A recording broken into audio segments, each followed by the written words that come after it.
or sometime along, but it was 4 seasons, so it took us a while to watch it, and it's on Hulu. It was a BBC production, and you can subscribe to Hulu for 30 days free. Watch it and then drop the Hulu, drop the Hulu loop.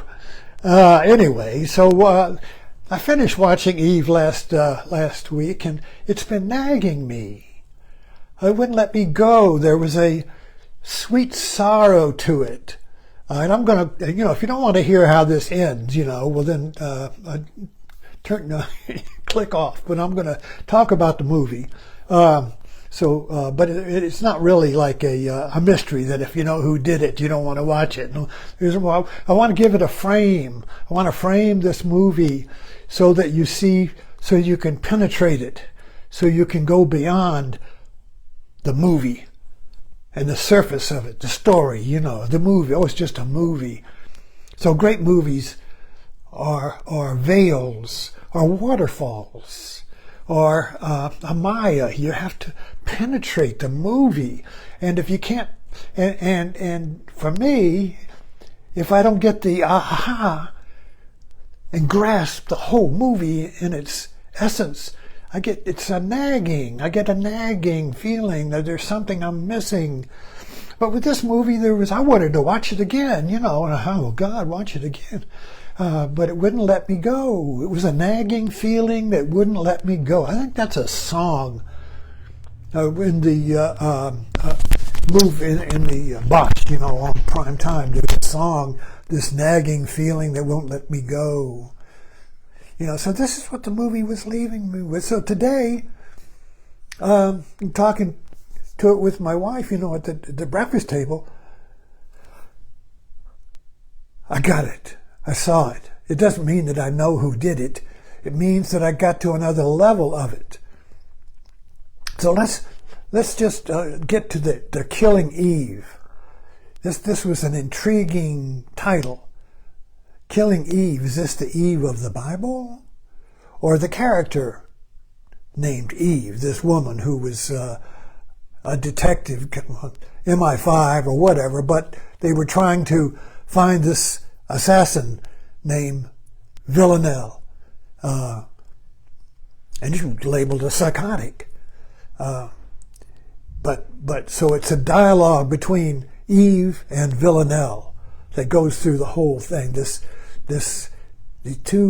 Eve is kind of like the character in the Eve is a moral character. She's a normal human. She's us. Eve is us. She weighs and calculates and has guilt and struggles and wants and has vision and she wants to find the answer and all of these normal things. And Villanelle was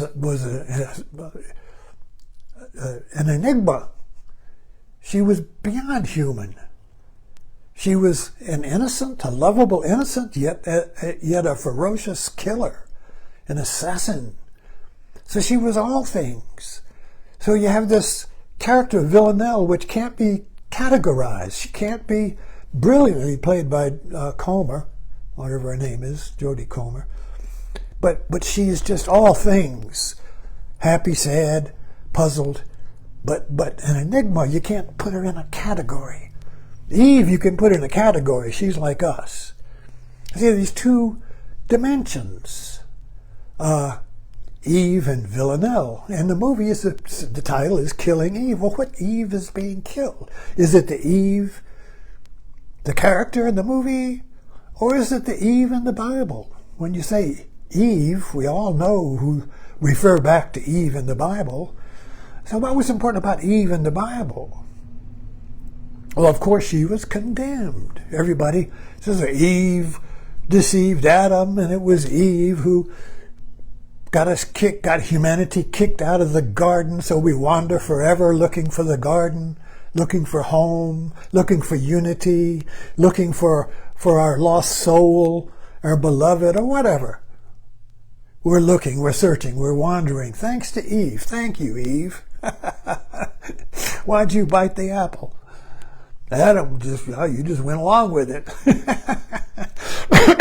So this whole biblical Eve, you know,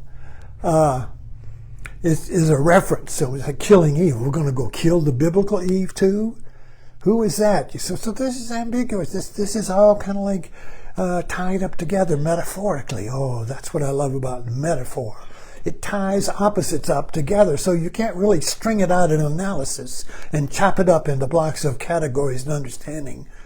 So just by saying Villeneuve was a psychotic assassin, that's just a label. That's not what this was about, you see. So you have to break out of the conditional frame of the movie. And so basically, if you look at it you have to look at it as a mythology. You look at it as a dream. That's it. Maybe a dream of the psyche. My psyche has this dream where I am Eve and I am Villanelle, and these two work out through the history of the movie, through the time of the movie, work out to a resolution where they are one. So they are two, and they, in the movie, I mean, they were, you know, each tried to kill each other, you know, so, but so they were two, and the whole movie is working together for one. So this is a metaphor or a myth for my soul, for your soul, separated from itself. This original separation, like in the Plato's myth of creation, is about the myth of separation. Why? Who is our beloved? We're looking for our beloved. We're looking for the one. Is the one out there? Or am I the one? Am I looking for myself, the oneness of I am? Or am I looking for the one through others as mediators? Like if you're looking for the one, Christian, you go, I'm looking for the one through Jesus. He's the mediator, the bridge between me and the one, you see. So we're all looking for this. So a movie like Killing Eve is a mediator through which you can discover your own beloved, who is you, the oneness that is you.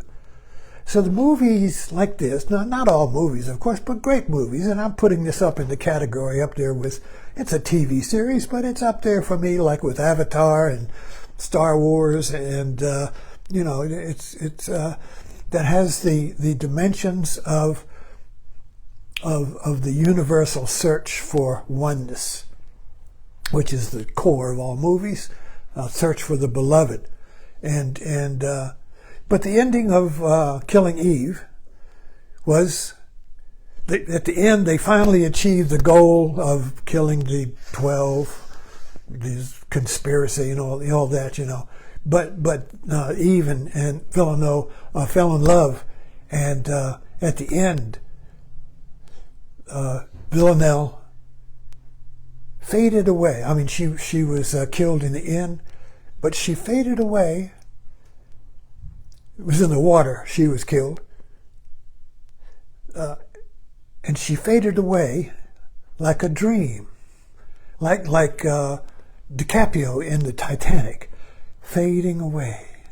Like a dream. Not lying dead on the street, but fading away. So that was my clue, that this was Eve's dream. This was Eve's story. This was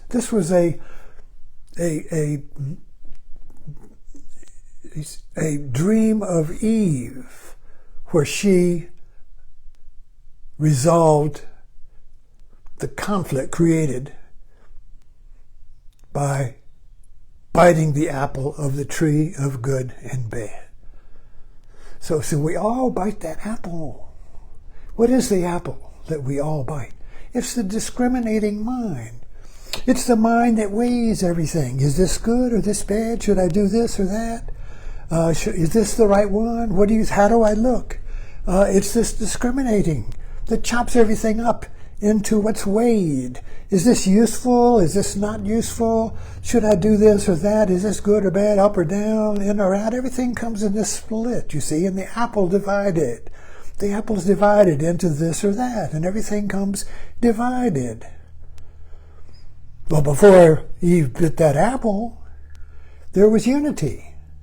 God, man, and nature was one. There was no two in the garden until the apple of two-ness was bit. And that's us. Our conscious mind is the apple, is the two-ness. Everything is divided into two. Good, bad, ripe, rotten, beauty, ugly, up, down. Yes, everything is two. So this was the exile from the Garden of Oneness, not some historical or biblical Eve, but we're each Eve. We each bite the apple because it's what's offered to us in our culture. We live in a culture of exile. We live in a society, in a world of exile. We're all exile, looking for oneness, looking for beauty, looking for myself, looking for my soul. You see, we're all wandering because of that damn apple. So we have to go back before the apple. And Villanelle, a psychotic, so forth, lived before the apple. She was before the apple. She had no guilt, no shame.